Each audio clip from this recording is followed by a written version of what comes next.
again for yet another lesson here with the Notorious One. I appreciate you for being here. I'm very gracious. I'm your gracious host, CGA, C God Allah, the Notorious One. More nicknames than anyone in the game.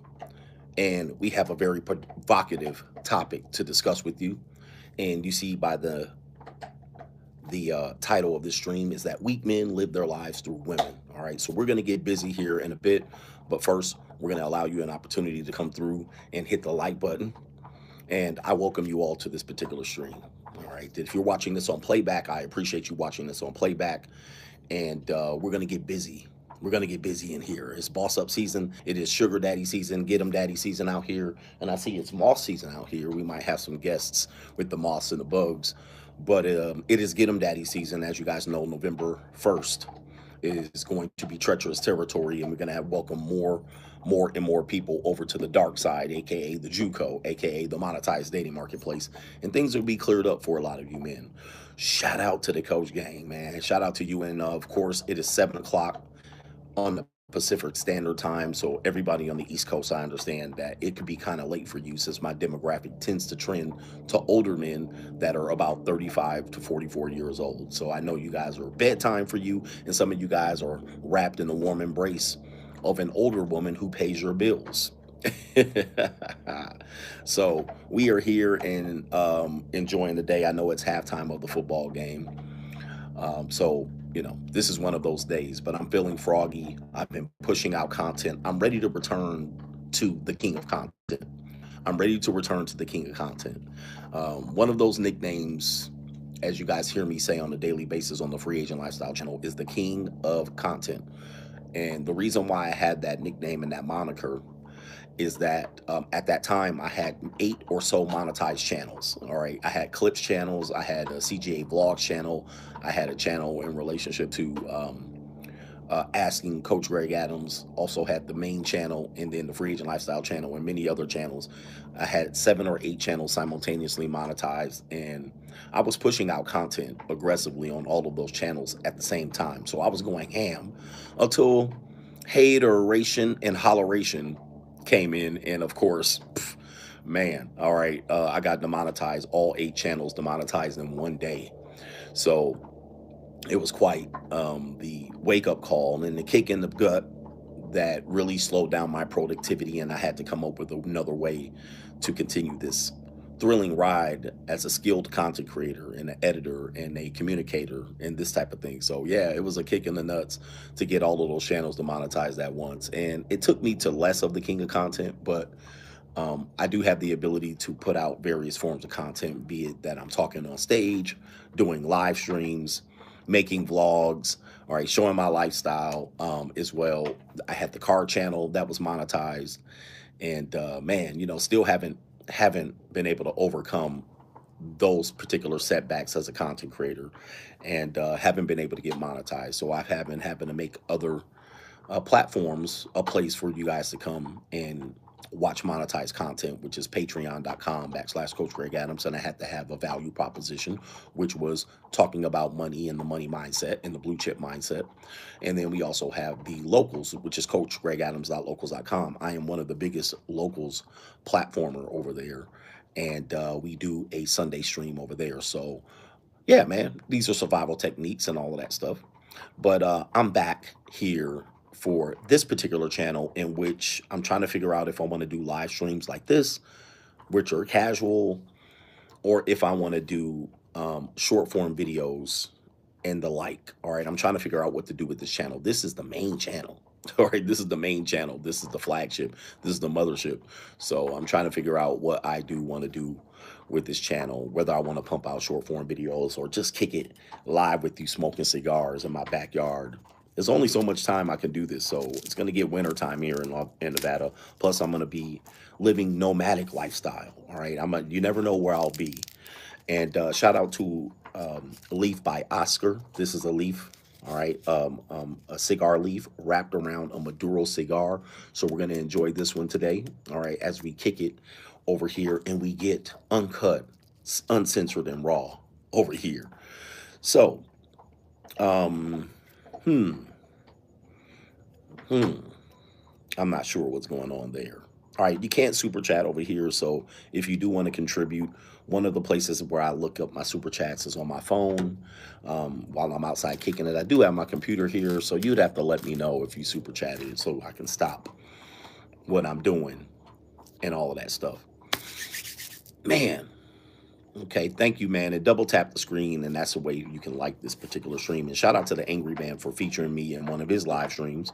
All right, essentially just allowing me to talk to his audience through one of his live streams. And I'm pretty sure I didn't get a chance to see the playback of his, so I'm pretty sure that we are on one accord in the, in the evaluation of where men stand.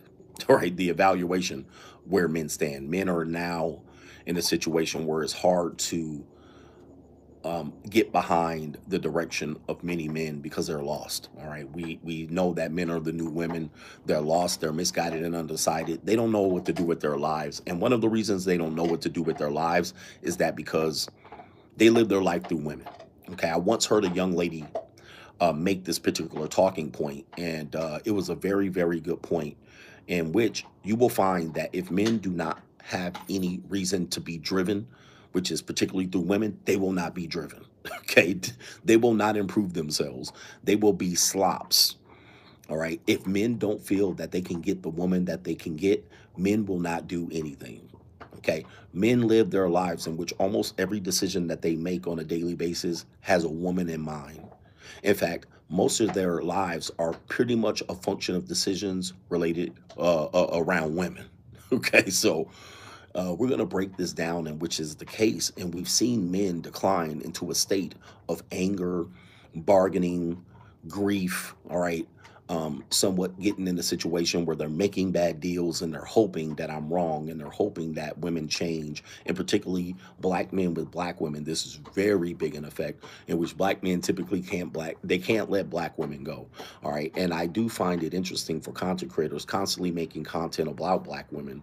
All right. When they're black males themselves also saying they're going their own way and their passport bros, but they constantly have to go on the attack of black women. Now, I'm not caping for black women, but why are you worried about them and what they do and how they see the world when you're not even going to date them?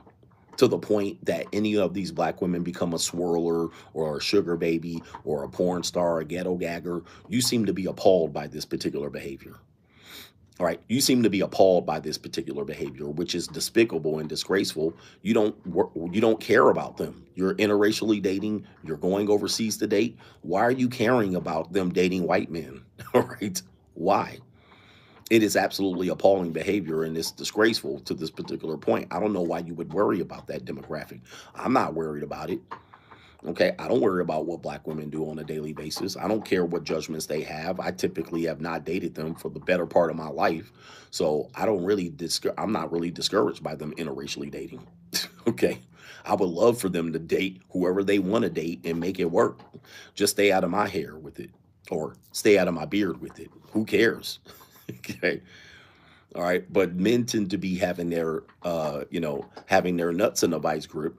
They're saying that they don't care about them. They're giving constant um, negative feedback about their behavior, whether they're wearing wigs and weaves, whether they wear too much makeup, whether they're strags, and then ultimately, guess what? You're paying so much attention to them, but you claim to not like them. Okay, you claim to not like them. So this is again another situation where men live their lives through women, to the point where they typically don't have any other dating options but this group of women. All right, or you might be dating a lower end woman on the other side of the racial profile. You might date a Asian or a Latina, or you might be dating a white woman, a mud shark. And typically, this woman is not on the higher scale of dating, right? You're dating on the lower end scale interracially. All right, you're dating a mud shark, you're dating a strag Latina, you're dating a ghetto Asian. Essentially, all of the markers of the women that you're trying to date, you're dating. That's who you're picking as a mate. Okay, so it's absolutely incredible that everything you criticize about the black woman, you actually have represented in the woman that you pick on the other side of the racial category. Okay, she basically everything. She twerks, right? She twerks. She has tattoos. She has big eyelashes. The same thing, all right? And it'll be an Asian woman. And you're then come over to black women and say, look at this drag. All right, she has tattoos, big eyelashes, and so forth and so on. Right? Isn't that interesting? Tattoo. She has a grill. All right. She knows all the latest rap music and she twerks, but somehow it's okay. Right? Somehow it's okay. Euro's okay as long as she's somewhere in the Philippines or Thailand. All right. She has her hair braided and matted just like a black woman, hair extensions and shit like this. This is absolutely crazy. All right. So it's a very interesting, complex situation here that you're seeing people deal with. Yeah. She went to the Breezy Bowl. She went to Rolling Loud. She knows every one of Future's lyrics. It's the same damn thing.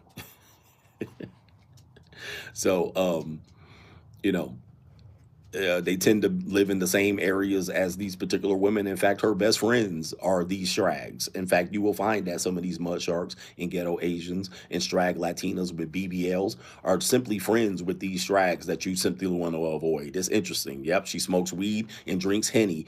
She goes to the nigga nightclubs and all that. And it's for some reason it's okay just because she has the slant eyes and she built like a Latina box Latina. Somehow it's like okay. But it's an interesting situation here. But this is me dissecting the situations where the manosphere has quite a conflict in their interest here. But I see a lot of people here checking in on this stream and they're leaving very fast because they know they about to catch wreck. They know they about to catch wreck. This is not going to be the shows on this channel that is going to wipe the rear end of men. We're going to wipe the floor of these fugazi ass men. We're going to wipe the floor of these fugazi ass men. All right. I seek to wipe the floor of these fugazi ass men. All right. Because these men, you guys are acting in violation. All right. We seek to wipe the floor of these fugazi ass men. All right. So, anyway, all right. It's boss up time. I'm not handling you guys with kid gloves. I don't seek to give you any more additional knowledge than you contribute back to me. It's fuck you, boss up, and it's sink or swim. All right, it's ride or die, nigga. Hey, at the end of the day, most of you guys ain't worth shit at this particular point. All right, and you guys know who you are. Right? The people who know they're worth something, that are valuable members of the Coach Gang, International Coach Gang represent. We've been rolling 8 years strong, 9 years strong in season 8 here. And the International Shield is in the building. Men who have made contributions over the Money Mindset, Locals, Coaching Calls, bought either one or two of the books and so forth and so on. We got the Coach Gang International, we got the Shield, and we got the Dark Side Foundation. We got the Dark Side over here, and we got them all set up. This is a Maduro. You guys see the leaf by Oscar rolled in a very, very good, mild-looking leaf. Okay. One of those things. And we have this one right here. This is a Maduro cigar right here. So, oh yeah, oh yeah. All right. We're gonna get down to business here. We're gonna get down to business here. It is must-see TV. All right, and so I appreciate you for being here. We have 126 likes. Let's get the likes to match the watchers. Okay. Let's get the likes to match the watchers, and we'll get into this conversation. You see the title, okay? And a lot of people don't know about this channel. A lot of people don't know that this is the flagship channel. This is the original channel that blew up somewhere in the year 2019 to 2020, before it was demonetized in 2021. And this was one of the first big channels that got demonetized after 100,000 subscribers. I think I was about at, no, I might have been just before 100,000 subscribers. I can't remember. Maybe I'm wrong. Maybe this channel was about at 150,000 subscribers in 2019, roughly so. And then it got demonetized. Still got it over 240,000 subscribers by hook or crook. I was still streaming on this channel. And a lot of people don't know about this channel. This is the original one. So what's happening is I'm re-engaging with a group of people that forgot they were subscribed to me. All right. They kind of moved on with life. Maybe they got married. Maybe they dropped out. Maybe they became a purple pill and they forgot that this channel existed and they were subscribed to it. So they're finding out, oh, CGA's still alive. Right here. CGA's still alive. All right. This guy's still here. He's still making content. Where did he go? All right. So, yeah, we're still pushing out content over here, man. All right, he's still pushing out content. So yeah, this is the original one. So people are coming over here. I can see that there's a lot more haters over here, a lot more bots, a lot more than we're normally accustomed to on the Free Agent Lifestyle channel because we've been very good. The moderators have been very good of dismissing these subhumane individuals. Subhumane individuals. We have a woman here that says, "How do you grow as a woman?" The only way a woman, that's a wonderful question. Thank you, Raquel Williams. We're going to talk about that. I'll give you an answer for that one. How do you grow as a woman? I believe a woman doesn't really know who she is until she's under the leadership of a man. I know that's a hard one to deal with, but she doesn't become complete until she has a man that she is serving in a certain capacity. She doesn't know who she truly is.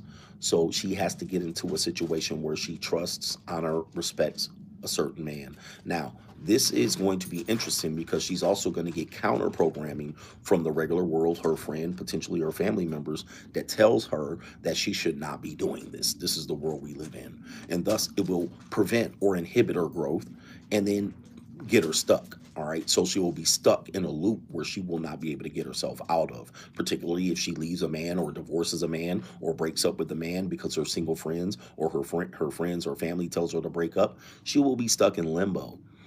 She will be stuck in limbo and she will not be able to grow thus far. All right. She will not be able to grow thus that. So, you will find that women that divorce their ex-husbands, they're typically their growth is stunted. Their growth is stunted. All right. They will be delivering DoorDash 10 years later. All right. So that's one of the ways that you will see that she doesn't have any growth. All right. A woman can't make another woman grow. Men can sharpen iron. Iron can sharpen iron. We can actually deliver sermons to each other and help each other grow. Some other elder women can help a woman grow as well, but she can't grow to her final form until she's under a man and under the righteous man at that. Now, not all men are qualified in this area. This is why I believe, and I know a lot of people don't understand this. I believe that age gaps would help women grow. Now, I know for me, this would be more beneficial to me, so you can take it with a grain of salt. But I believe that age gaps are an appropriate way for a woman to grow and learn. Okay, now, you know, this does make it so that men have to become someone, and that makes it because so that men can actually they have to work to become something. But if a woman's constantly around the man their age and they're supposedly mature faster than men, does this help her grow? Okay, does this help her grow? I'm going to ask you something. If it is true that women grow and mature faster than men, but they're around men of their same age group, or potentially he's slightly younger or older, is that man allowing her to grow? No, she's overruling that man. She's giving that man a situation where he has to make deals with her. So if she does have a man that is of advanced age, doesn't matter what the age gap is, she is more inclined to have to listen to that particular guy because that guy has more maturity, growth, and experience. He tends to have. This is not always the case. This is not always the case. Sometimes the man allows her to rule over him as well. But typically, if a woman matures faster, and almost all women will agree, well, the same age is not going to be good for her. All right. She's going to make that man make deals under her. Okay. That's just what I'm just going to put out there. Okay. And eventually she'll outgrow him. And eventually he'll never catch up. All right. He'll never catch up. And then she will believe there's a dog. She will believe that this man is another child. Am I right? Now, again, some people think that this is not true, but then you will argue this. 36 men, 36 will say, be quiet, doggies. All right, men 36 will still be playing video games, wearing graphic t-shirts, and she will say, this is like me having another child. This is like me having another child. This is what happens. So then wouldn't it be that the woman actually would be challenged more if in fact there's an age gap? Typically. All right. This is what typically happens. So where we have to understand is that why the dog's barking? All right. You know what? I'm gonna have to maybe put Nova up. Maybe they're barking in response to Nova. All right. What is this guy doing? KT King, handle that business there. There's definitely more Mitch activity. There you go, right here. There's more Mitch activity than normal over here. I'm just trying to do my live stream and they're interrupting me. All right. But we live in a world where we will practice one thing, we will promote one thing, and then the other thing will be false. All right. You will make the other thing false. All right. Well, the neighbors put out the dogs. All right. We'll light one up. Hopefully they calm down.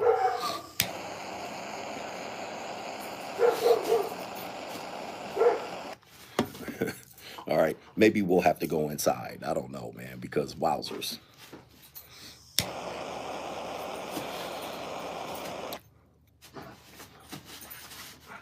Mm-hmm.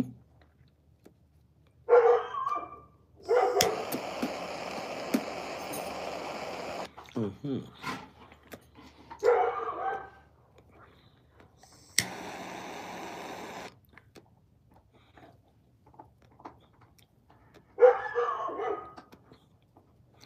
Why why did the dogs do that? Why they put the dogs out on my string?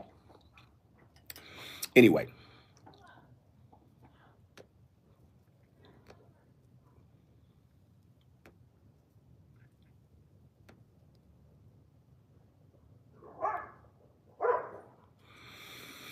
so anyway, all right, we're gonna have a good time here, despite that. But again, I appreciate you for being here. It's gonna be a grand old time, and we're gonna have a good time regardless. Anyway, mm-hmm.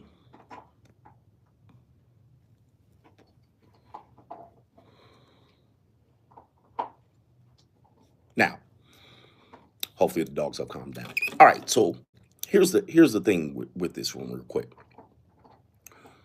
Men live their lives through women, right? And how does this happen? Well, let me give you a prime example of this one.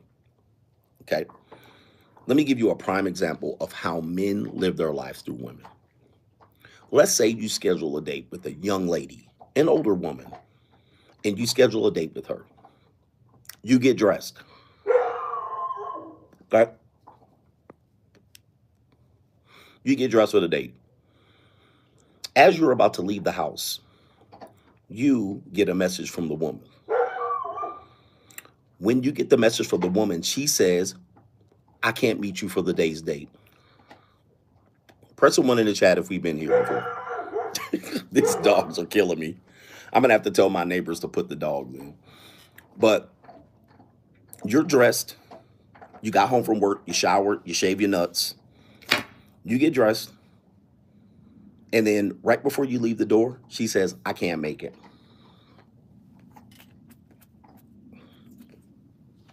What do you do? What do you do? Do you say, okay, and still go to the date? You still go to the restaurant? You still go to the amusement park? You still go to the festival of the fair? What do? You call someone else, so you got to get somebody else on board? Or do you take your clothes off and get in the bed? All right. Do you take your clothes off, get into bed? Do you go follow your other passion? Do you go hit golf balls? What do you do?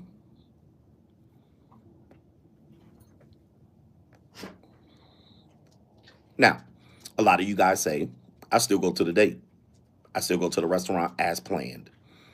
I planned on going to that restaurant anyway. This date was my date. Okay. Or do you say, man, these bees ain't ish. They always flaking. I can't stand this. Do you jump on Twitter, Instagram, wherever you go, Facebook? Do you air her out and get undressed and stay home? Mm-hmm. Well, according to the manosphere, aka the clanosphere, aka the rest haven for Mitches, this tends to be a sticking point. Women flaking. It tends to be frustrating. And men tend to not go out as a result. Now we've become a mature audience. We know what we do over here. We continue to go out because the date was not about her. She was joining you for the date, right? So I was already going to this restaurant. I was already going out. I was already going to the football game. I was already going to the concert. I was already going to go. She was a side dish. She was dressing. She was arm candy. She was joining me on something that I was going to do. And in that case, at that case, you continue to go out. You're like, well, her loss.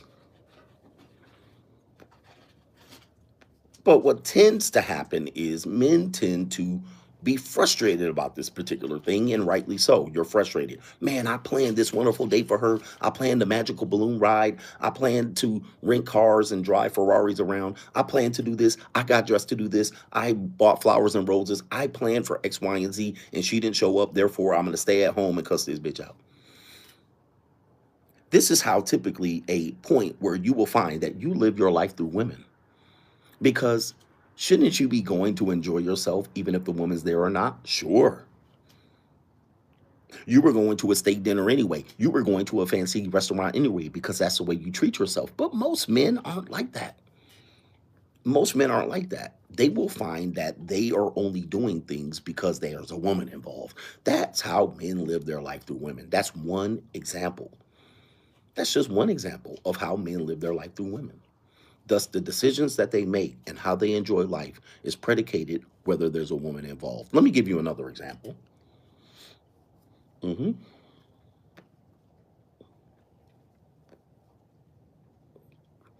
How many of you guys? How many of you guys go to the movies by yourself? How many of you guys go to the movies by yourself? Press one in the chat if you go to the movies by yourself, like the to the theater. All right, the theater. Press one in the chat if you do. Some people are growing upon this. This is something that, again, not a lot of people have done. Some people do it. When you go to the movies, do you go at night or do you go to the matinee on Sunday? Typically, people are accustomed to going to the movies at night. And thus, when they think about going to the movies, they feel kind of weird at night going to a movie theater when there's people on dates and family and friends. And there you are by yourself looking like a predator, okay, going to a movie theater on a Friday night by yourself. It's a very tough thing to do. It takes courage to go to a movie theater where there's date night, dinner and a date, dinner and a movie by yourself. People can do it. Most people can't do it. Most people can't do it. Thus, they live their lives through women. They have to at least, even if they're not dating a girl, they'll take a female friend to go to the movies because you're accustomed to taking a woman to the movie theater. hmm As you get older, you'll start to notice that this is nobody's paying attention to you anyway. Thus, it is actually better to go to the matinee and get the movie over with and come outside and there's still light outside. All right, this is easy. Then you'll notice that, man, going to a dinner or a movie, it takes quite a long time. All right, you got to go to a dinner, wrap up the dinner at Johnny Rockets and get over to the movie, hurry up, get over to the movie, and then you got to get her home and get the freak off. Right? So you still trying to fuck after the movie gets out at 11:30 p.m. And of course, she's going to wriggle out of it and she's going to be like, well, I'm tired and I got to get up early for work and I got to run a 5K in the morning. And then now all of a sudden, now you're frustrated. You're frustrated. This is frustration.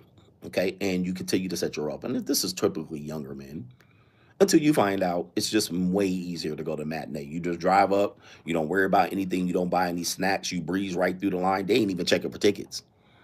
They're not even checking for tickets. Okay, you will find that they're not even checking for tickets. You might be able to do a little movie hopping. Okay, they're not. Nobody's there. It's 11:30, 12, 1 o'clock. They ain't even checking for tickets on a Wednesday. Right? They just boom, boom, boom. You're just going in there.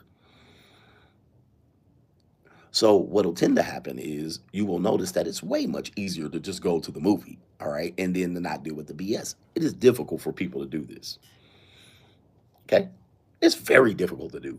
But because you live your life through women, sometimes you even think, who am I going to go to a movie with? Oh, I don't have anybody to go with, so you stay home. hmm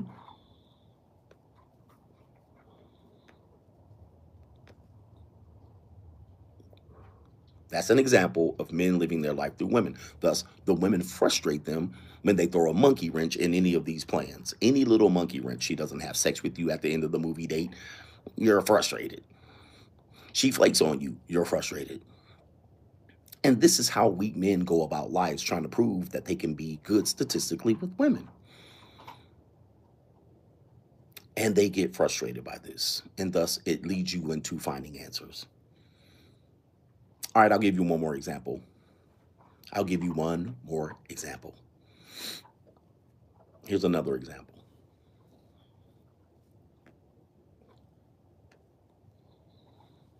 If you're invited to a party, if you're invited to a party and you get there and it's a cock fest, you get there and it's a cock fest. You walk up in there and you're like, yo, I can't wait to go to the party. You put on your favorite cologne, you put on your favorite cologne, your favorite um Savage, you're putting on your cool water and you splash that shit on, you get dressed and you show up early, it's 9 o'clock. Soon as you get in there, it's a cock fest. What do?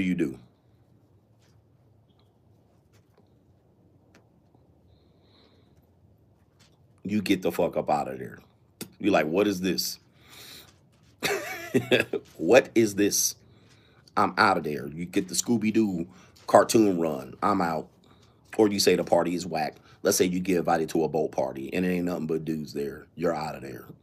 You can't enjoy being on the boat? Yeah, not with a bunch of dudes. Hell no. You live your life through women. Same thing as the nightclub or anything related to that.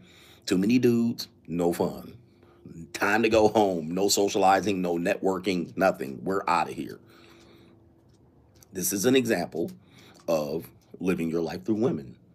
And this is much of your teens and your 20s that we do these activities. Thus, it leads to frustration. It leads to major frustration. Now, the women typically are going to come late. They're going to arrive, what do you call it, socially late. I can't remember what they used to call that. They're going to arrive late. They'll be there. All right. They're pre gaming. They're getting drunk and smoking weed and snorting coca from they got for free. They'll be there. And thus, okay, thus, you'll be able to enjoy the night. This is why nightclubs, yacht parties, Diddy parties typically pay women to be there so you show up. Fashionably late. That's what I meant. Socially late, fashionably late. This is why nightclubs and bars have ladies' nights, and they tended to have these a long time, which they know you're not going to show up unless there's ladies there, and rightly so. Rightly so, right? This is a big deal. They know men live their lives through women. They know they're not going to come out and buy drinks or party or hang out or run game or whatever, buy sections, if there's no women there. Now, ladies' night has gotten a little bit weird because people got sued, nightclubs got sued for having lady nights. So what did they do? They have atmosphere girls, particularly in major cities, Miami, Las Vegas, Los Angeles, and so forth and so on, where the club promoter will hire women, beautiful young women, as atmosphere girls to give you the idea that there are available women there. I know a lot of atmosphere girls. Okay. hmm Because men live their lives through women, clubs have to hire women or give them free drinks to give the idea that there's plenty available women there, or else the men won't show up, or they won't participate, or they won't buy drinks, or they won't dance. All right.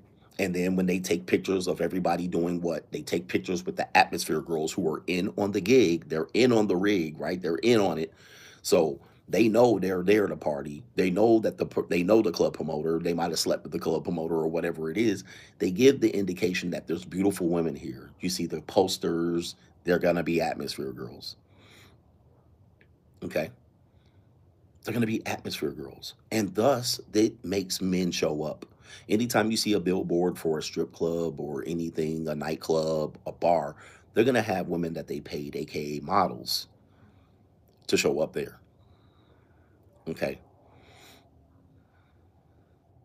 So when you get there, the people that are advertised on the billboard are not the actual people that are going to be there. Exotic dancers, strip clubs, whatever it is, performances, concerts, and stuff like this. So this is because men live their lives through women, and thus they find their value through women. And what'll tend to happen is if they don't achieve in this idea, they are really self-esteem plummets. Their self-esteem plummets, and they can't find value outside of that. Now, what happens? This is why you have the manosphere. Because men fail with women, divorce, a bad breakup, child support, we fail in this endeavor, we feel bad about ourselves. And then if you have somebody actually try to define how you have a relationship with yourself in the absence of women initially, and then re-engage with women, men don't know what to do. So you ask yourself, do men have hobbies that don't include women? No.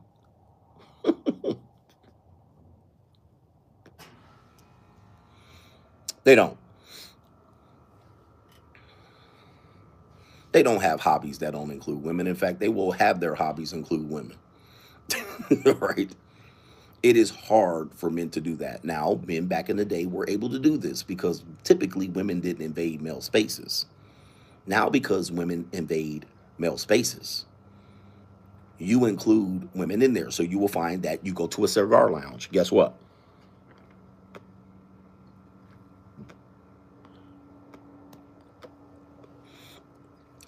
You let the ash fall off naturally. You let the ash fall off naturally. Teaching you today. You don't tap it like it's a cigarette. You uncouth, untrained individuals. You let the ash fall off naturally. Because women tend to invade male spaces, you say, I'm going to a cigar bar. Women will go, oh, I'll go. I'll smoke cigars.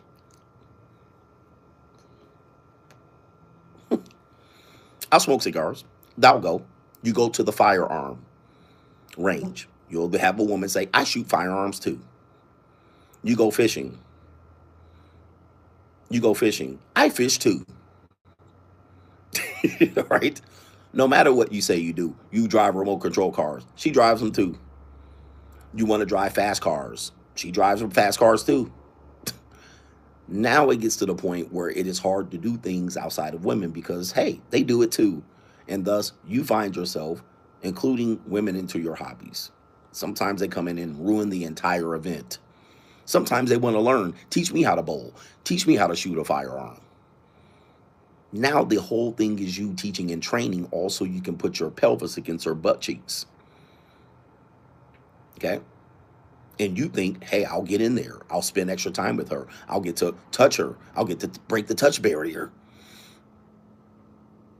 And then thus you find that your hobby is being ruined by this particular person because, yeah, she has no real incentive to be out there. She might shoot the firearm once and get her finger jammed up, or the slide will cut her, pinch her little inset in between the thumb right here. It'll pinch it, and then now she's getting an owie, and now you're doing first aid right out there on the firearm range. Mm-hmm.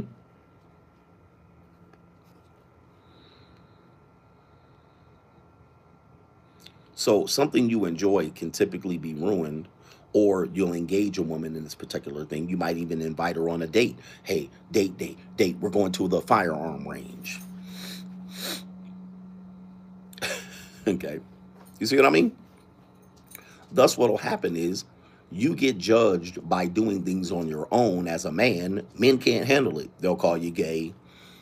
They'll call you gay. You like to be around other guys? Gay. Again, this is men who live their life through women. Right? You like to do things by yourself. You go to the movies by yourself. You go to a boat. You was on a boat with a bunch of other men fishing. Gay. There were no women there. Gay. In fact, they have a phrase called "Where the hoes at." You look like a metaphile. You just out there hanging out at the mall shopping by yourself. There's no woman shopping with you. Gay. Metaphile. So this is how You again live your life through women, because then if you do things in the absence of women, they'll call you gay. This is what it is. All right. This is kind of how we do it. They have a phrase called "where the hoes at." We can't have fun if there are no hoes here. You go to the Atomic Golf. You go to what is the other one? Top Golf. You can't even focus on hitting because the next group got a group of women on the other side, and y'all worried about running game over there and introducing yourself to those women. Now you will find that women can do a lot of things without men. They can do a ton of things without men. In fact, most everything they do is in the absence of men. And they don't get judged for it at all. They go to the bathroom, 1 and 2 women, 3 women at a time. They get in there and they help each other with their bra and panties. They look for tampon strings hanging out. They snort coke right off the damn sink. And as a result, nobody calls them gay. They'll even eat each other's punocha. They'll lick each other and touch each other and kiss each other right on the lips, and they'll suck each other's nipples. And nobody ever calls them gay. Nobody ever says, why you not hanging out with men? There'll be 50 women in one bathroom, and there'll be 4 bathroom stalls. There'll be 3 women in one bathroom stall. And they can live their life completely like that. One woman dismisses herself to go to the bathroom, and 2 other women will get up and follow her in there and watch the other girl dookie and hold her hair back while she's throwing up. These women will go on girls' trips, no problems. Okay, no problems. And none of them will even deal with a man the entire trip. No problem. Some of them will deal with a man the trip. Here it is. And it's no problem. But for men, you do something like this, and then another man comes in there and wants to call you gay, or you're weird, or you're a creep, you're a metaphile. You're doing something wrong. You're going by yourself. You're a weirdo. You ain't got no friends. You must be a loser. You're lame. Take your pick. Because men live their lives through women. So the fact that you don't have a woman, you don't have a girlfriend, what's wrong with you? You ain't got no game. You can't keep a girl. You can't. I'm just by myself. Okay, I've traveled. Quick story.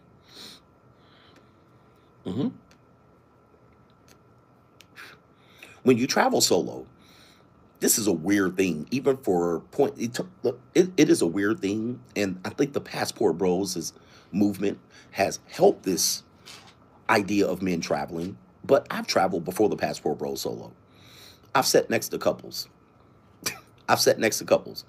And those couples will ask me, who are you traveling with?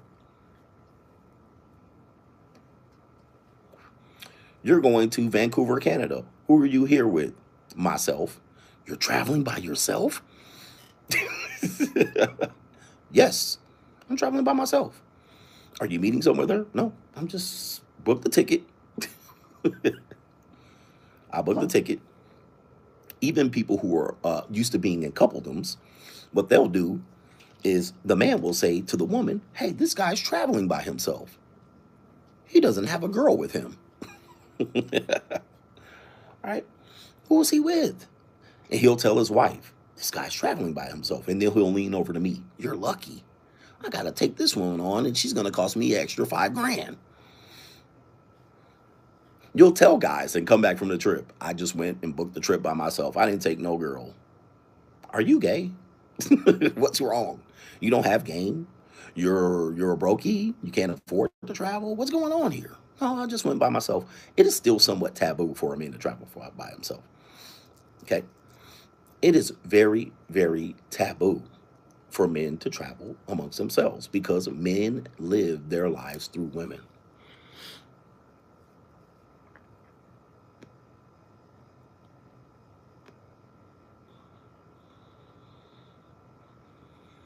It is still somewhat taboo. And even to the point, if you're a black man that travels by himself and you happen to be going to an area where it's underdeveloped, they're going to call you a passport bro. They're going to call you a passport bro. They're going to say, you're a passport bro. You're going to travel to go fuck women on the Jeep. That's why you're going there. You're going to go take advantage of those poor Latinas. You're a passport bro. I was in first class And a flight attendant, male flight attendant, saw me going to Colombia, and he said, "Hey, passport, bro. I can't just be going. I can't just be going." It is still somewhat taboo to do this things on your own. Thus, this is how the majority of men outside of the space of you would call the manosphere, they still are not accepting of a free agent lifestyle, right? They can't accept it. In their world, this is not possible. Let's say you live in a nice neighborhood.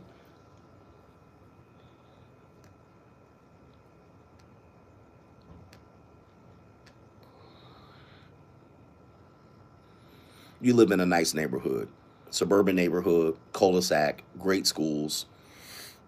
The school bus comes and picks up kids right there on your street. You're a single male. Two-car garage, toys. They will wonder why you're living there. Why the hell is he living here? Why is he living here? He doesn't have a girlfriend. He doesn't have a fiance. He is not married. Why is he living in this neighborhood? They'll wonder. It won't even make sense. They would be like,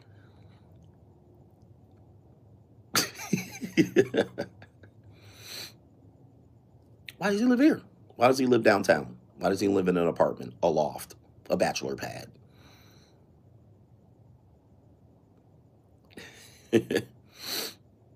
They are confused by this particular act. And thus, they will keep their husbands away from your monkey ass. They will forbid their husbands. They will let their husbands know, don't go hang out over there. Don't go smoke cigars with him over there. Don't go have a drink over there. All right. He's going to give you some idea that you don't need me. Because men live their lives through women. They have to have a woman to live in a nice neighborhood in a nice house. You even have men that believe that. Hey, if I don't have a girlfriend, I'll live like a minimalist. I'll live in a one-bedroom apartment, a studio with a chair and a video game, and so forth and so on. Because the world wants men to live through women. You have to be buying houses for women. And that's the world we live in. Now, there's single women that live in these neighborhoods. There are single women that live in these neighborhoods. Nobody says anything. They have a right to be there. Sometimes they're a single mom. They have a right to be there. Nobody says, you need a man. Why do you live here? Why did you buy a house? Okay. Why did you buy a house in this neighborhood? Nobody says anything. A man does it. Why are you here? Looking out the window at these children.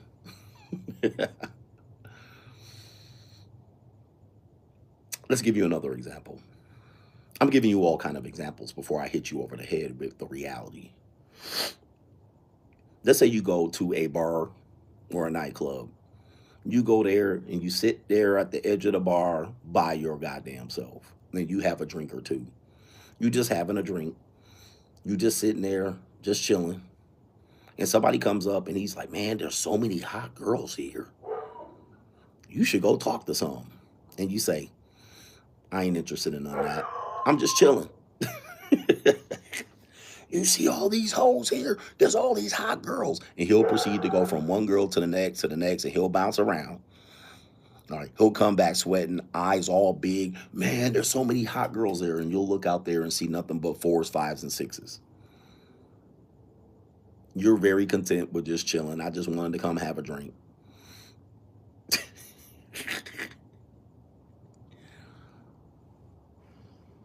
They'll wonder why you're not bouncing around like a goddamn grasshopper from woman to woman. I ain't trying to approach none of these women.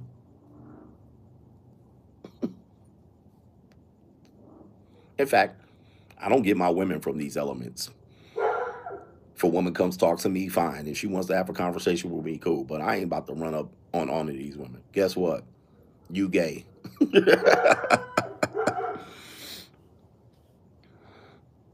You gay. What's wrong with you? You ain't gonna talk to none of these women? What, you ain't got no game? Didn't you come here for that? Yeah, nah, not really. I just came here to listen to some live music, chill, kick it. They're going to say something's wrong with you for doing this. They're going to assume something's wrong. And therefore, you're going to find out that these weak men live their lives through women. They cannot go their entire day or week trying to get involved with some woman, even if they're married. Even if they're married, they have to have a conversation. Most men, they pick jobs because of a woman, or they can get a woman, or they pick the college or university they go to. They're looking at the academics, what they can major in, and they're looking at what type of women are there.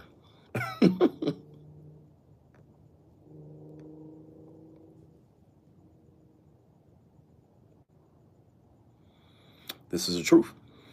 And until you beat that, like Napoleon Hill said in Outwitting the Devil, until you beat that is when you can truly realize the life of abundance, of leverage, and in options.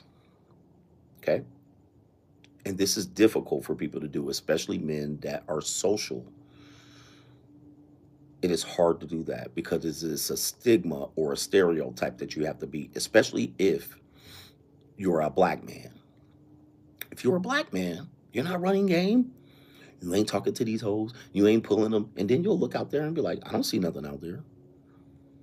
What? You don't see all that thick? She got ass though. You don't run game. You don't walk up to women and talk to them in great conversations. You're not having a good time. Not really. That's not what I'm here for. They're going to say something's wrong with you. But in fact, you're doing exactly what they do, but you're doing it underneath. You're doing it quietly. You're not doing it loud. You're not playing the game. You're getting access to women because you have leverage and options. Okay?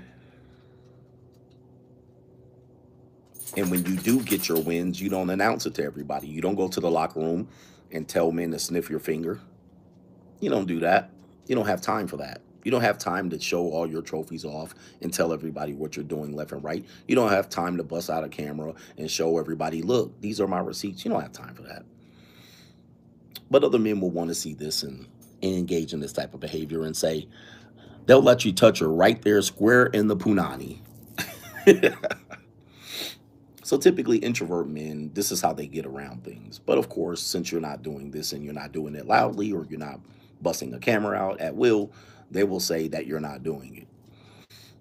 So it is very difficult. It is very difficult for men to get around this and navigate this. Thus, you will find that they will look at 20 years of their life as wasted. You wasted opportunities. You actually took opportunities that you shouldn't have taken. You took jobs that you shouldn't have taken. You went to schools and universities that you shouldn't have gone to. And as a result, your life is laboring and you're looking for a reason why. You might blame society, capitalism. You might blame Donald Trump. You might blame you might blame the economy, institutional racism, and thus you will find yourself very, very difficult to recover unless you acknowledge this fact. You have to acknowledge this fact that you live your life through women. Men who get divorced. Do you guys know statistically, men have a higher rate of committing self deletion because they got divorced and the after effects of the divorce? Men will self delete because they lost their wife. Some men will remarry a woman immediately after getting divorced to prove that it was not them that caused the divorce, it was the ex wife. And so you got to beat her down the aisle. You got to re engage in a relationship immediately after your divorce to show, hey, I can get a woman. I didn't fail. It wasn't me, it was her. So you'll immediately get remarried within 2 or 3 years after your divorce, end up getting divorced again. Hmm? This is because men live their lives through women. They cannot live single. They cannot live traveling by themselves. They cannot live. They're constantly believing that people judge them on the ability to get or keep a woman. So they'll immediately get remarried or they'll self delete because of the stigma of them being a deadbeat daddy. You see what I mean? Am I giving you real hardcore, true life examples of this? And I didn't even have to think very hard about this. This is how men do. Some men get to a job, and the first thing they do, one of the first things they do after they get their human resources paperwork, is see how many attractive women are there so they can possibly bang some of these attractive women. End up getting fired over this woman. End up getting fired over this woman. All right.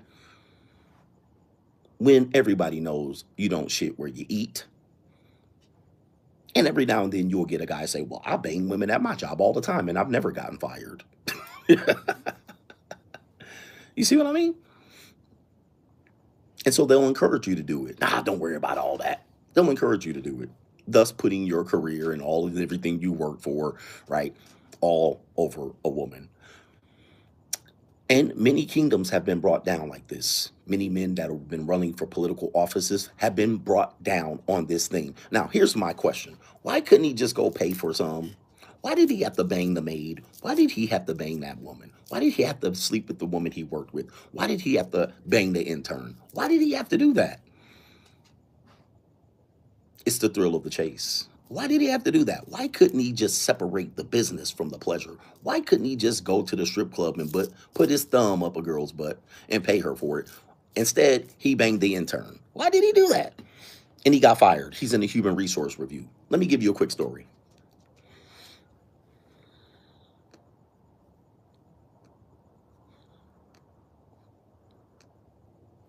By the way, you're listening to the King of Kings here. You're listening to the King of Kings. If you're just introduced to me, first of all, this channel is the legendary flagship mothership channel of the Coach Greg Adams channel. I know you know the Free Agent Lifestyle channel. Do me a favor, subscribe if this is the first time you've heard me.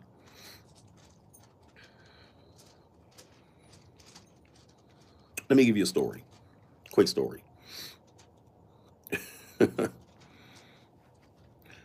We have a guy that I know. He's a head of a Fortune 500 company. Let's just say that. And he was the president of this company. He was the president of this company. Now, because he was a client, I can't say any more than that. We don't tell. Well, he tells me a story that he's in a lawsuit. Now, he's not involving him. He's the president, so he has to be in court. He's being sued by a woman. The woman that sued him is suing the company for sexual harassment. Okay? Jesus is the King of Kings. No, I'm the King of Kings. I'm the King of Kings.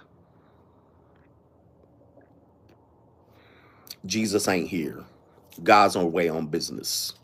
Please understand that. Never challenge me on that. I am the King of Kings.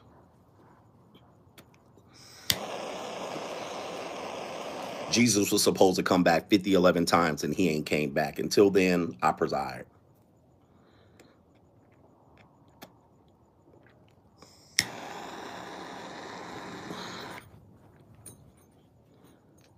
Now back to my story. Adams 3:16 said, CGA is the King of Kings. He said, you lost me, gang. Get the fuck out. Who cares? I mean, I'm not here for numbers. I don't care if you like me. I'm too old for that. All right. I lost you. You were lost anyway. You lost me. You were lost anyway. Read your Bible.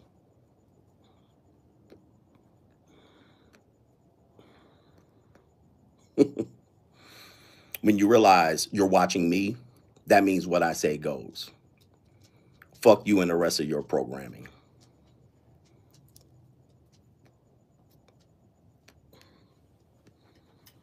Now, back to the regularly scheduled program.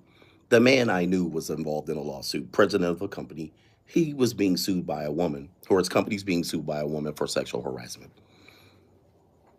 Here's the kicker. The man that was involved in the sexual harassment, the accused in this case, was a supervisor that had began a relationship with a woman that was his subordinate. This man,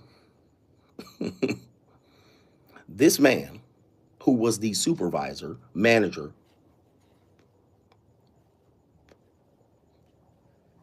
was caught texting his subordinate in a human resources meeting for sexual harassment.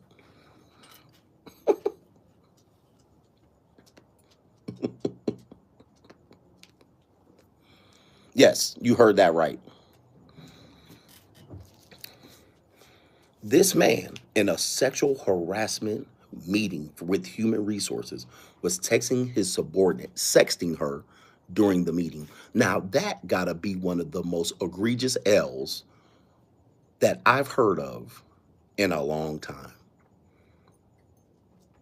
Because why in the world? And yes, this man was married. The man who's texting the young lady was married. Again, another L. You're married. You work in the company. This woman that you're texting, you can find this one anywhere. She can't be that attractive. In fact, if you look at the women that you think are attractive in your workplace, there are five outside world. There are five. There are five in the outside world. It's like Danica Patrick. She's attractive for a race car driver, but she's not attractive as a woman. She's cute. That's like Angel Reese. She's attractive for a WNBA basketball player, but you put her up against other women and she ain't that attractive. You put her up against regular hot women, nines and tens. Angel Reese ain't all that, but she's attractive for a WNBA player. This is the same as women in your workplace. Oh, she fine. Put her outside against regular women. She regular. It's just proximity that makes you think that you have a chance and she's fine. Okay. Now, getting back to it. Getting back to it. This man's in a sexual harassment meeting. Hey, no, chill out. Chill, chill, chill, chill. He's in a sexual harassment meeting, sexting a woman in the workplace, which is a big no-no. You got to take that L. But it comes out that the woman was in a relationship with another man, not in the workplace. She was in a relationship with another man. It was that man that encouraged her to sue the company.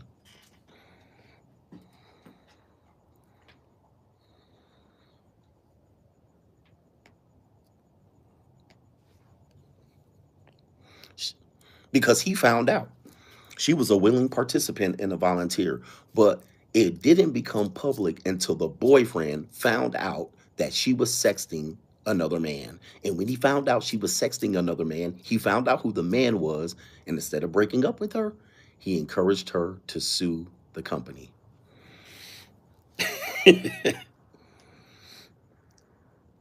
Now, from that position, I don't know what happened after that, but she got paid six figures.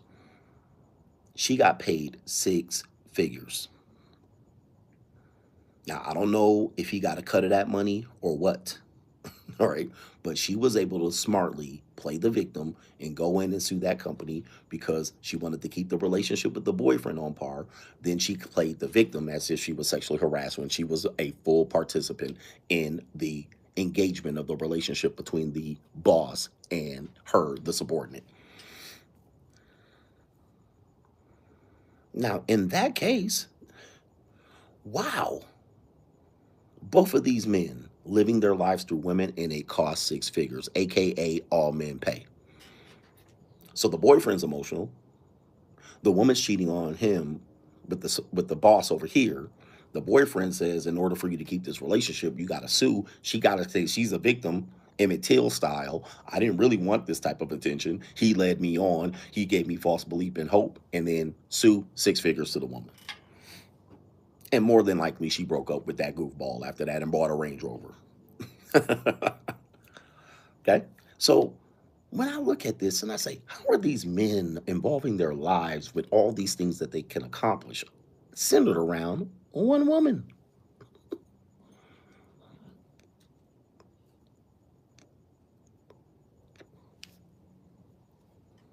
And money exchanges hands. So all men pay, even though neither one of these guys was touching that punani ever again, more than likely. Money exchanges hands. So there's so many layers to this idea. It's not that women are bad. It's that weak men can't seem to position their lives in a way where they can separate business and pleasure. They can separate their lives from women. they can re-engage women in their lives and then go about their lives and continue to win. So it's tough. It's a tough scenario all around. And this is our biological imperative. This is our urge. Sometimes it's our greed. Sometimes it's our need to prove to other men how good we are with women. We have to prove, hey, look, I'm marriage material and I got a woman to marry me. She loved me so much. She likes me for me. She actually likes me. We hear this with the ego. If you don't pay for a woman directly, that means she likes you if she sleeps with you and she wants to give me genuine burning desire. Men can't go without that. They have to prove to other men. There's a lot of people on the internet that have to prove to other men that they get women naturally. This is them living their lives through women. Hmm. This is men living their lives through women to prove to other men that they're good with women. Am I right? It's a weird world. It's a weird world. Your homeboy cannot stop talking about all his conquests with women, and then you'll look at the woman and she fat. And you're like, what are you doing? There are men that will get multiple women pregnant and say, I got 5 baby mamas, as if we're supposed to be impressed.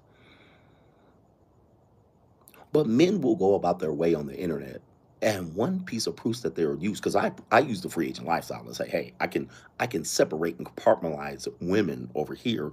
I compartmentalize women over here, and I have a life over here. But you have men that will go out of their way to say how good they are with getting women, proving it to other men, proving it to other men. This is a way to get viewership. It's a way to say you're crafty, you're Casanova. Men will use women as arm candy to take to an event just to prove to other men, look at me, look at what I have. And this is just a natural thing. There's nothing wrong with it. But people do this. And you have to ask why. Why can't you compartmentalize? Well, there's a theory that says that if she doesn't genuinely like you, she's using you. And no man wants to be used. But is she really using you is the question. Or are you using her? Right? She doesn't like you. She's just going for the free dinner. She doesn't like you. She's just going for the free concert. She really doesn't like you. She's just sleeping with you for money. This is where men have a problem. They draw the line. Hey, this is tricking. You're getting played. You're getting finesse. You're getting used. If it's not genuine, burning desire. Thus, men can't compartmentalize and they find themselves sleeping with women that they work with, sleeping in women that they employ, sleeping with women in close proximity, sleeping with their neighbors. Yes, they'll sleep with their neighbors. They'll covet their neighbor's wife. You will find that men sleep with their other men's wives in their own neighborhood, and some guy comes over there and kills him. This happens. It happens, and it's somewhat of a misnomer. Like, why couldn't you go clear across town? Why couldn't you get a girl over there? You had to go get your neighbor's wife. Like, why would you do that? Well, we fell in love and it was emotional, and one thing led to another. She came to clean my house, and you already know what's going to happen here. This is why men tend to be insecure about men that have relationships with their girlfriend and wives, because we know there are men that have nefarious motives when dealing with someone in close proximity. So your friend, your wife, your girlfriend says, "Oh, I'm just helping him organize his office," and she gets her backbone out. Eventually, she'll fall in. There'll be some fireworks, and all of a sudden, I didn't mean to. And then all of a sudden, people's lives fall apart. When a man's lives fall apart, it's typically around a woman. I'll give you names: Bill Clinton, Mike Tyson, Dominique Strauss-Kahn, Epstein, Weinstein. All right. There's many, many men, politicians, all right, unfortunately, that have lost their way in order to pursue the almighty power of the Punani. hmm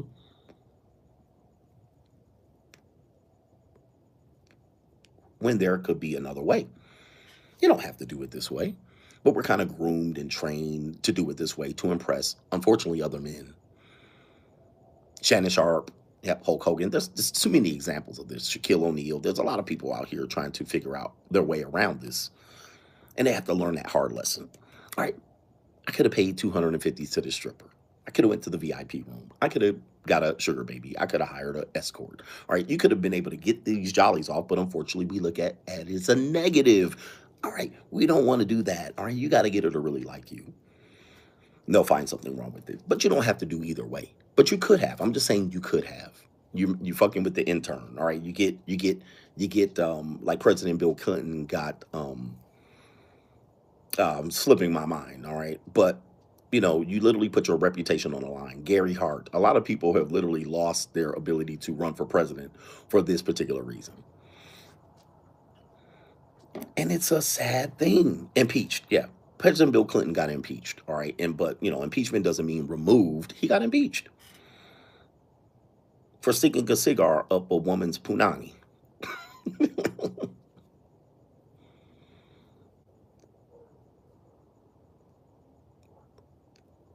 You have to think. We don't blame women for this. Can't blame a woman for this because these men are all too powerful and all too smart to be able to blame the woman. Okay, we can't blame the women in our lives that have caused us to make these negative, terrible decisions, like getting fired at work or getting a bad reputation. Yeah, Matt Lauer.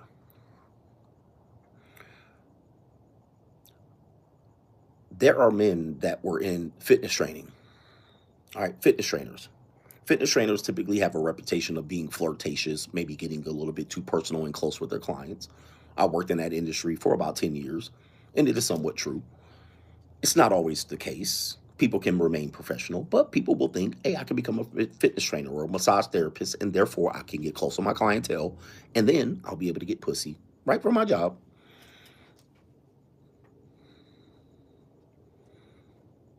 Yes, they'll do that.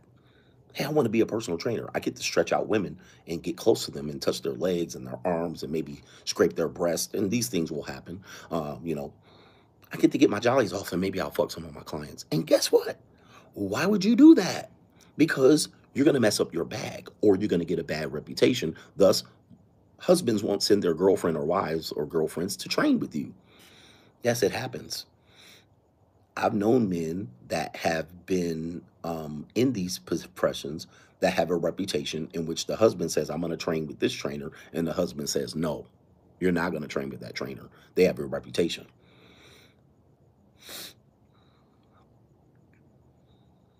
Men choose careers based on their access to punani.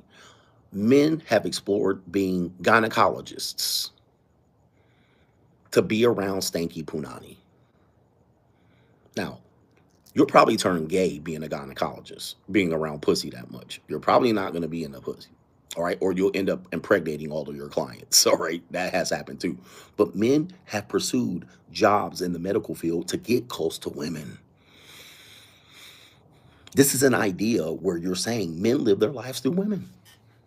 I'm gonna be a gynecologist. See, being a gynecologist is a bad idea to get around pussy. You're gonna see pussy in a state that you don't want to see it in. You're gonna see it leaking, boiling. You're gonna see it bleeding. You're gonna see it with herpes and warts. You're gonna see it stanking. All right. Women that do waxing, Brazilian waxes, they get around close and intimately to the midsections and innards of a woman, and thus they will tell you there's some nasty women out here, bruh. hmm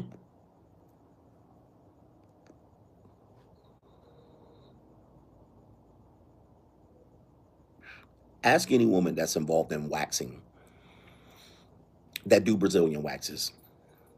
Anybody ever get waxed? I get my upper body waxed because I look good in pictures when I'm traveling. There's a sign in the wax room that says, if you have discharge, do not come to the wax appointment. Yes. And I asked the woman, that's a waxer, a young lady. I said, do women really come in here with discharged vaginas? And she says, yes, all the time. They'll come in to get their Brazilian wax and have green discharge coming out of their punanis. Now, again, men will think for a second if they want to go in the medical field, maybe I'll be a gynecologist. This is what you're probably going to deal with. Women that have discharges and ooze and green sticky stuff that comes out of their midsection.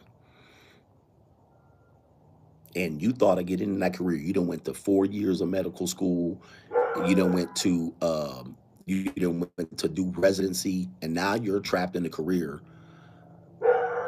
doing discharge vagina.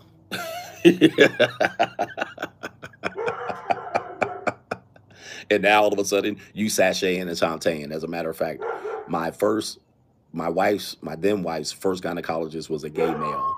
All right, he's a gay male, and I actually asked him that too, and he was like, "Yeah, man, if you're a male gynecologist, you're gonna turn gay or a predator."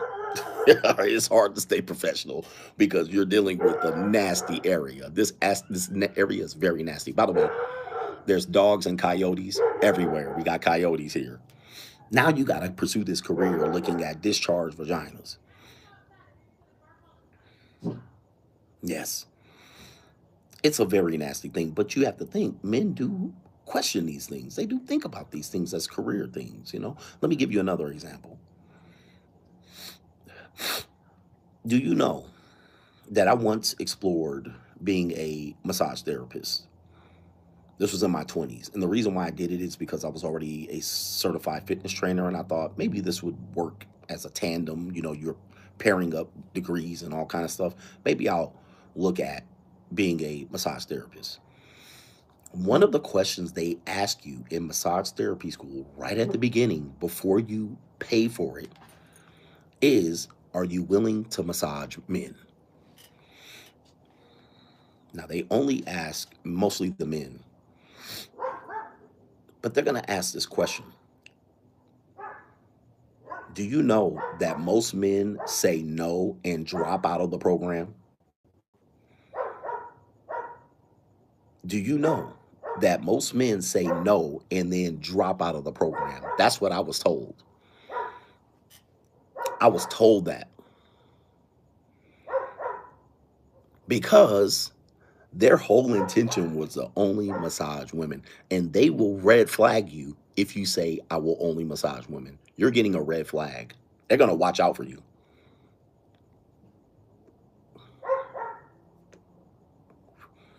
They're going to uncover your motive that you're using this to get close to women. You're a red flag at that point because they're like, why are you cutting off a revenue stream? Why are you here to learn? Aren't we learning how to be good therapists and massage therapists? No.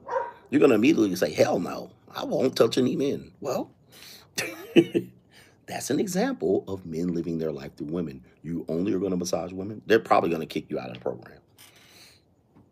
Okay. They're probably going to go, this guy, we know what he's here for. You see what I mean? This is an example. So most men drop out. No, I ain't trying to. Because the first thing they're going to do, you're in massage school, first person they're going to put on the table is a hairy ass dude. And you're going to be like, I ain't touching him. And they're going to go, well,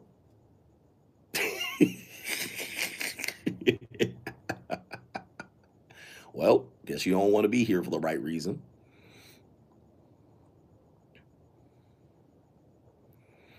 Okay. Yeah, that's like saying you want to be a doctor. No, I'll only treat women. Red flag. That's an example of men living their life through women.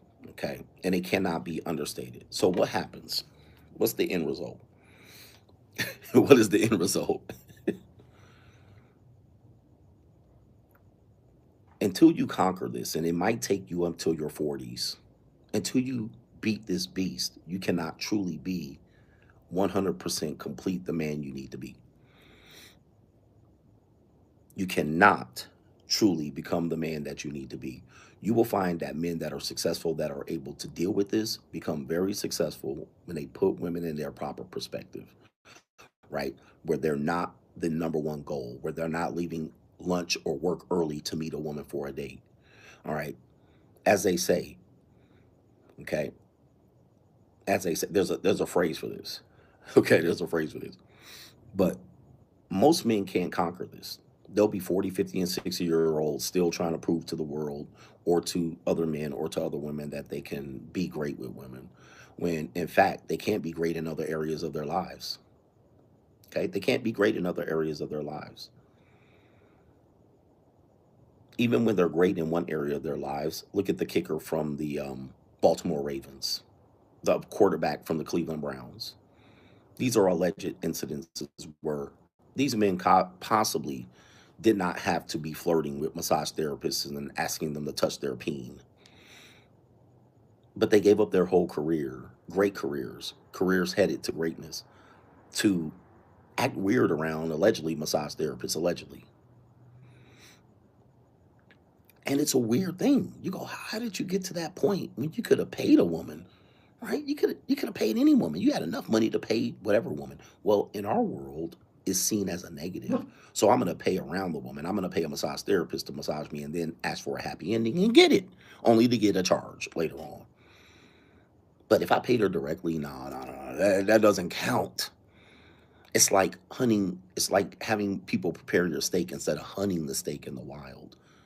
We live around these things, and of course, you can't get around it. The men are able to get around it. They're able to raise their level of performance in the world by compartmentalizing the woman. There's value that they provide. I can compartmentalize it. Let me ask you this. Let me give you another one. And we're being honest here. How many, when did I realize I was going to hell? When I realized I needed to save you a seat.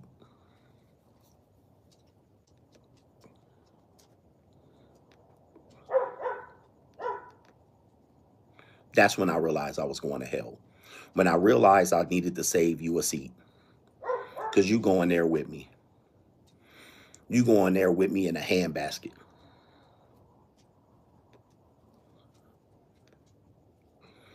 That's when I realized I was going. When I saw you going, nigga. And I might beat you there, but I'll save your ass a monkey ass seat.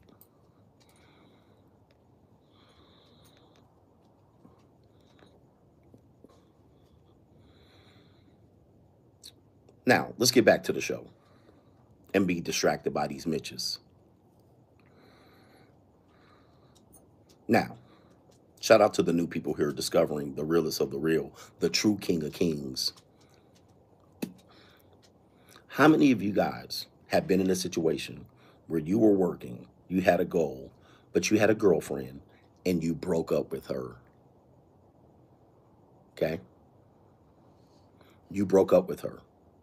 And during that breakup, it caused you to fail a test, you lost your way, you climbed down, you fell down a ladder, you got fired from your job, you got written up at your job because your performance was starting to labor, you were in the middle of a divorce, and the boss called you in and say, hey, what's going on in your life? And you said, well, I'm going through a divorce. You ruined your credit, you got bankruptcy. How many of us have been there? Press one in the chat if you've been there.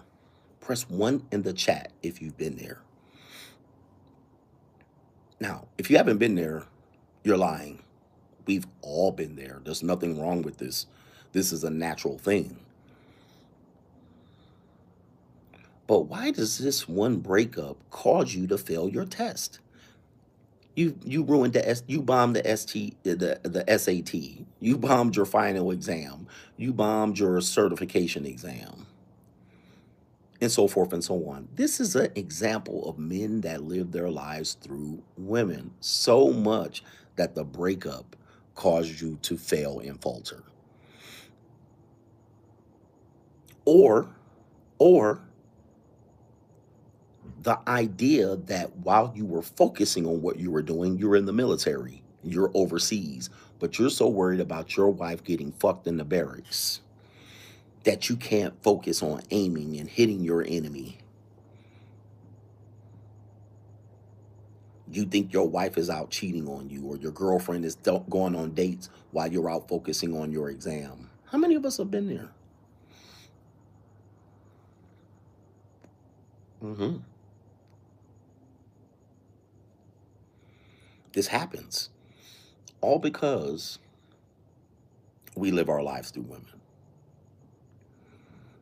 This is a true weakness of men, and they fight this urge so bad that they refuse to admit it. Not only that, they fight me for bringing this example up. Okay? They're fighting me in the comment section. The new people here that have somehow made it to this stream, welcome. You ain't gonna find no real information in this. You see, they're fighting me. You see this? They're fighting me. They're fighting me. They're fighting it. And I love it. I love it. They're in denial. They can't do any better. So they're in denial. And they have nothing else better to do than to watch a great man perform and break this down like a fraction. So what happens is, because this is a truth, men can't, with their ego, check themselves. They have to be a little bit better, right? They have to act like they're the exception to this rule and stuff like this. Well, it's true. So you have to then find a way outside of that. When you find that way, the first people you're going to have to battle is the weak men who drag you back to this. Mhm. Because it's the men that are going to drag you back. This is called the plantation. They're going to drag you right back and to organize your life into failure like their lives. When in fact, they can look back at their lives and have nothing to show for it. Absolutely nothing. Most men have nothing to show for their lives, and they live to 20, 30, and 40 years. Absolutely nothing. Except old war stories of old pussy they conquered. Right? I'm going to say this. Most men don't have anything to show for their lives except for old pussy they conquered and paid for. Ex-wives, old girlfriends. You ask them to pull up their S&P 500, their cryptocurrency, their investments. What do they own? Nothing. Absolutely nothing. And this is how they fight me. This is how they fight their lives, their miserable existence as a man. This is why the manosphere has become a rest haven for whole ass men. They have nothing to show for their lives but old war stories. Let me give you an example of this. There are men that say there were players back in the 90s. I was a player back in the 90s.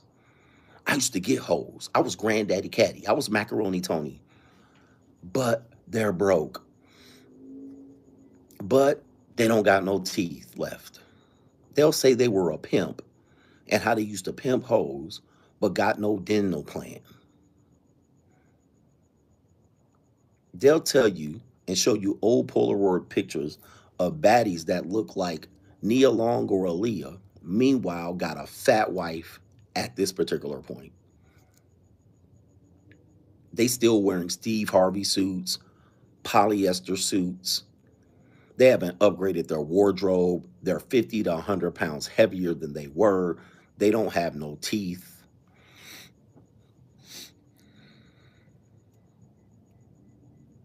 They don't have anything up to date to show for it. They drive Chevrolet Caprices that their grandmother left for them when she died. They don't have any property. And most of the women, if you pull them up right now, they will be booger wolves and slump busters. Today, Q-Tip proved this. Shout out to the rapper Q-Tip. He had a high school honey that he wanted to find that he had back in the 90s. This was the love of my life. He went and found her to this day, and she looked like a stray strag because she was bad as a 15-year-old cheerleader when he was 15, but at 45, she was tore up from the floor up. She was beat up from the feet up.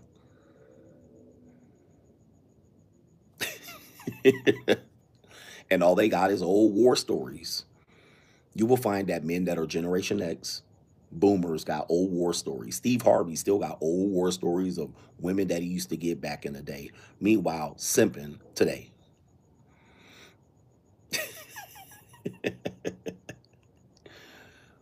Simping to this day. All right, with a woman that is the ex-wife of a former drug dealer that was pardoned by Barack Obama, and his daughter, stepdaughter, running around here for sale, rent, and lease.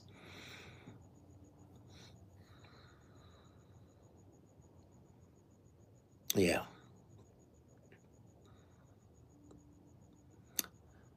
And he's now trying to govern the relationships of his stepdaughter because she took his last name as if it's his real daughter.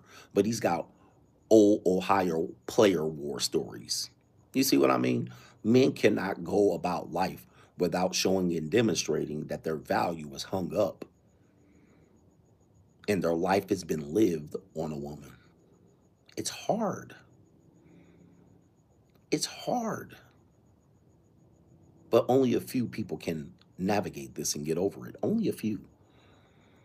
And the minute you fight this, is going to take you years to fight this because the weak men, are going to try to pull you back into this and somehow cast judgment against you again. Then you ask them, what do you have to show for it? Nothing. You don't have keys to cars. You don't have keys to property. You don't have deeds to land. You don't have a retirement.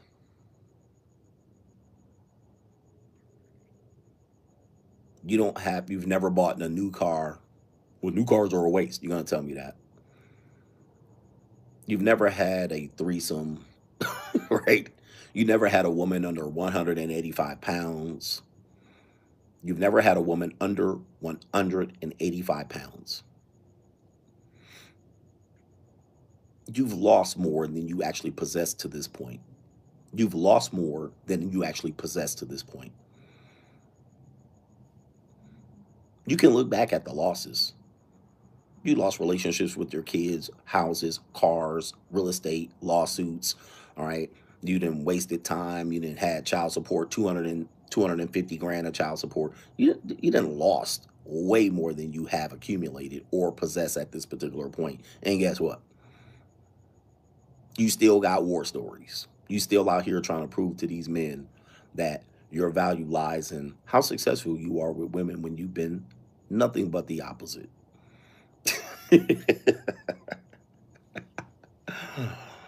Now, it only matters what you have today. In my garage, everything's new. I have new tools. I have new cars, new motorcycles. Everything I bought is new. New ATVs, new watches, no pre owned, new computers. I buy everything new.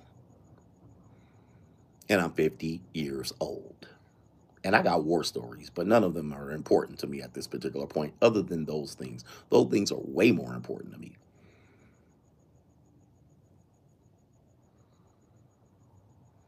And I'm hurting a lot of feelings. I love it. I love it that I'm hurting your feelings. But consider the fact that you're watching me is really an indictment on you and not me. You're watching me. That's an indictment on you in your life, not me. Because you could be watching something different. You could be watching the end of the football game, but you don't have a life. You certainly don't have a car. You certainly don't have a way of life. You don't have a philosophy. You've never written a book. You've never traveled to more than 2 countries. You've never left your state. And I love that we have a lot of weak men and incels and Mitches in this comment section. I'm loving it. And I love it because this is why men are in the state they're in today. They're in the state. And if again you don't know who I am, I feel sorry for you, but I'm not that hard to figure out. All right. I have multiple channels here and multiple books written, and I've been on TV shows, and I've been presenting a keynote speaker You could spend an entire week researching me. I've been known since I've been probably 18 years old. I've been in newspapers for not committing crimes, for accomplishing things. I have degrees. I have children. I've been married. You, on the other hand, you guys don't own more than 3 sweat socks. You, on the other hand, don't have a mattress bigger than a twin mattress. You, on the other hand, don't have nothing registered in your name of ownership. You, on the other hand, have not accomplished anything but fucking fat women. You, on the other hand, as a horrible male representing today's world, don't even have medical insurance. You don't even have a toolbox. Let's talk about that. These men get up on the internet all day long and don't even have a toolbox, wondering how they're going to get punani. You don't even have a toolbox, sir. What type of man are you? You don't even have a toolbox in your house. You don't even have more than 2 tools. You don't even can combine multiple screwdrivers in your house. But we're supposed to listen to you. We're supposed to listen to these poor excuses of men today in our world today. We're supposed to listen to the emotional, mental health world of Generation Z and the millennials today. You're kidding me, right? You're kidding me. The state of manhood is at an all time low. The state of manhood is at an all time low. Men are catastrophic at this point. Men don't deserve anything out of this life at this particular point.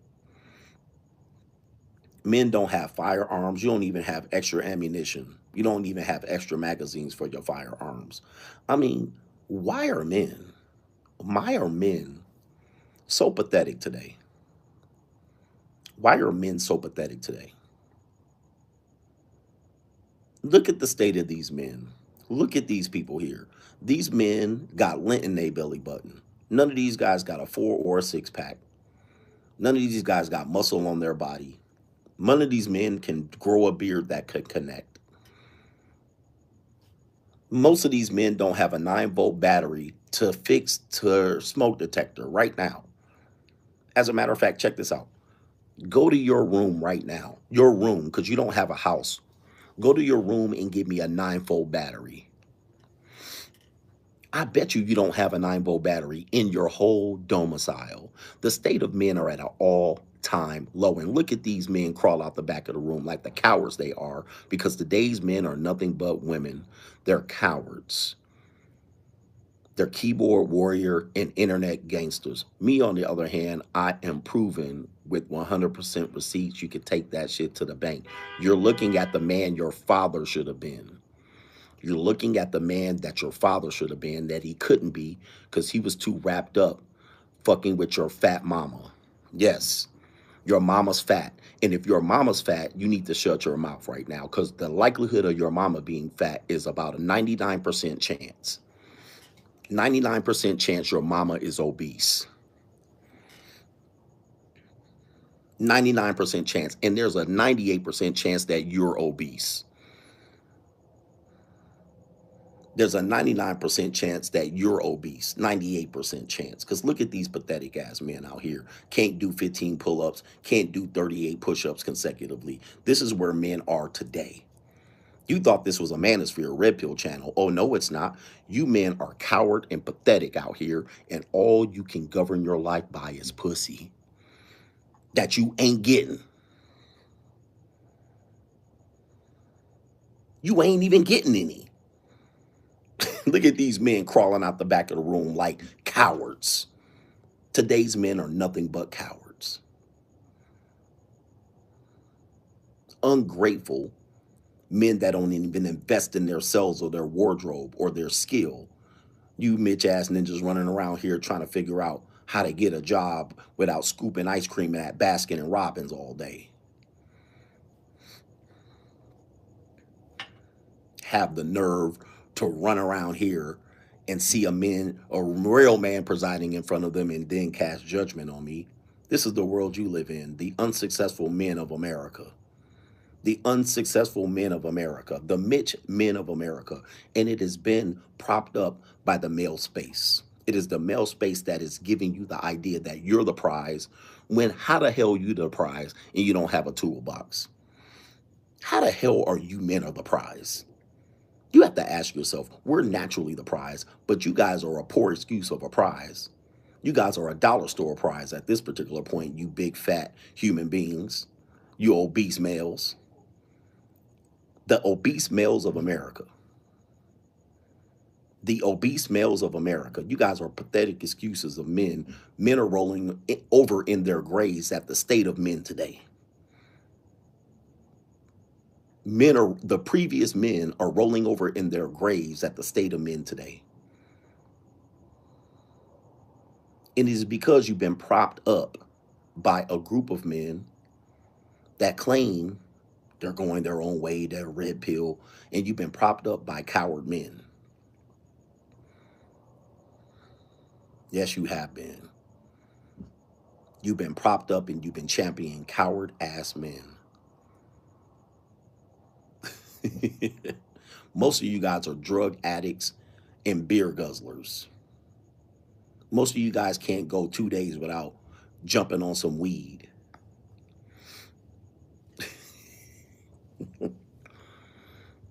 You guys think that men before you who were put into war and had to demonstrate valor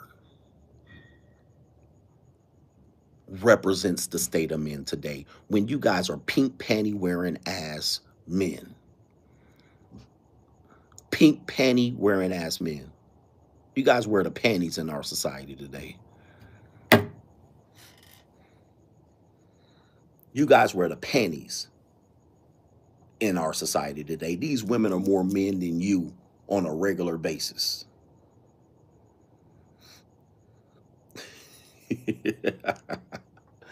And why else? I mean, listen, I've talked about women on this channel for 8 years, 9 years, 10 years. The reality is, at this particular point, you got to look at the men's lack of accountability. You got to look at the men's natural propensity to be out of shape blobs and graphic t-shirt wearing goofies. What's my resume? Look me up, baby. All you got to do is Google me. You could Google me and you'll spend a week. All right. And if you actually read a book, you'll spend a month. You'll spend a month trying to figure out who I am. If you haven't learned, you better learn real quick. All right. My motherfucking resume is stamped. I'm certified gold. I'm the king of kings in this motherfucker. I ain't got to prove a goddamn thing. You got to prove it, man. And I'm Googleable. I'm Googleable, nigga. Right? You can spend all day on Google with me. I'm on page 1, 2, 3, 4, and 5. Now, Google your motherfucking name. Google your name, nigga. Google your name. And if your ass don't come up on the criminal record, I'll be surprised. Now, Google your name. You are invisible to the world. You ain't even known to the world. The world don't know you. He said, ignore the Mitches. No, this is a Mitch slapping, sir. We're here for the Mitches. I'm only doing this for the Mitches. Your name is not even Googleable. You're unrecognizable in public. Nobody knows who you are. You've made no impact on the world, positive or negative. All that comes up is the possibly you're a shift manager at Jiffy Lube. That's all that possibly might come up. You were employee of the week at Jiffy Lube. Maybe that might be your biggest accomplishment.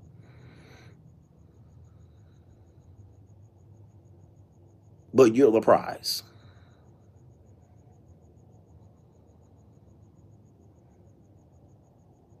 You were the assistant manager at Baskin and Robbins. You bagged the most groceries at Albertsons. Google your name, nigga. Then Google mine. Enough said. I don't got to tell you who I am. I'm known internationally. Everywhere I go, I'm recognized by at least one person.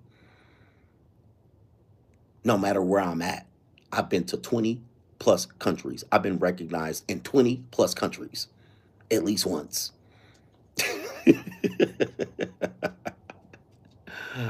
I've been referenced. Look me up on, type Urban Dictionary and my name. Just on YouTube shit, I pop up. It's not a competition. Yes, it is. This is what's problem with men. It is a competition. This is a competition. Life is a competition. This is what's wrong with you new modern age male females. Life is a competition. That's exactly what it is. It's survival of the fittest. That's exactly what it is. It's power. It's exactly what it is. It's big bank, take little bank. That's exactly what it is. It's a competition, you goofball. That's why you a Mitch. This is survival of the fittest. This is advancing your genetics to the next round. This is survive and advance. That's exactly what it is, Mitches. And until you learn that, we can't correct the women till these Mitches get correct. Life is a competition. It's about who can get to the top of the mountain, who can buy a house on the top of the hill. That's who wins life. You don't win at the bottom. You don't win at the bottom. You win racing to the top. And every day you wake up, you win or you fucking lose. Life is a competition. And your fat mama told you opposite. Your fat mama told you you were important with your recessed chin. Life might look short, but it's long when you a loser ass nigga. Life looks short, but it's long when you're a loser. Life looks short, but it's long when you a loser. It's hard to live when you a loser ass nigga at 40, 50, and 60. Oh, it's long, bruh. Because nobody give a fuck about you when you ain't got no power and you ain't won shit in your 50s and 60s and 40s. Trust me. Life is a competition. We are racing to be the best at all times. I'm looking to beat and defeat the weakest fucking men on the planet, and it ain't that hard. All I gotta do is wake up earlier than you weak motherfuckers. Every day, all day. It is a competition. And when I see weak motherfuckers, I squash these motherfuckers. I spray raid on them like cockroaches and I celebrate and tap dance on them just like you would if I was a loser. But I ain't gonna ever be that. So you ain't gonna ever get the chance. But that's a fact. The weak men of America think this is not a competition. Oh, yes, the fuck it is. Oh, yes, the fuck it is. We looking to see who the winners are. The winners win. The women wait at the finish line for the winners. That's why your dick is dry. So anybody that told you that life ain't a competition, they lied to your Mitch ass. Life is a competition. We're looking for the winners. We're looking to separate the men from the boys.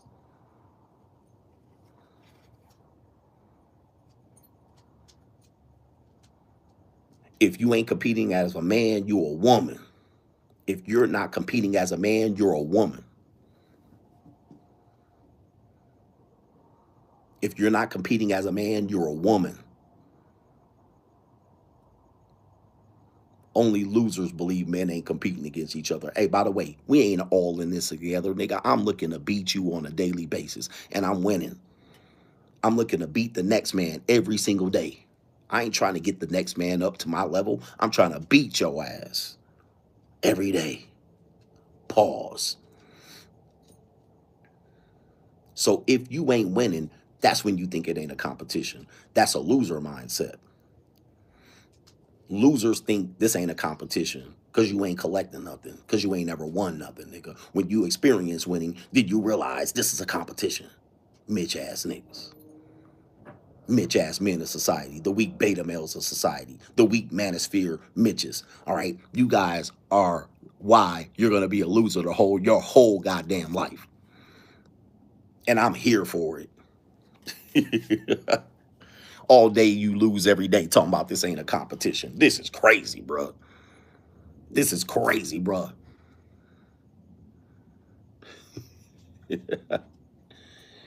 Yo, anyway, enough of this. I'm going to get enjoy my life. I have on my way here since it's 9 o'clock. Is it 9 o'clock? It's 9 o'clock. I'm scheduled to have a nice 21-year-old woman that I'm going to put my thumb up her, but you enjoy the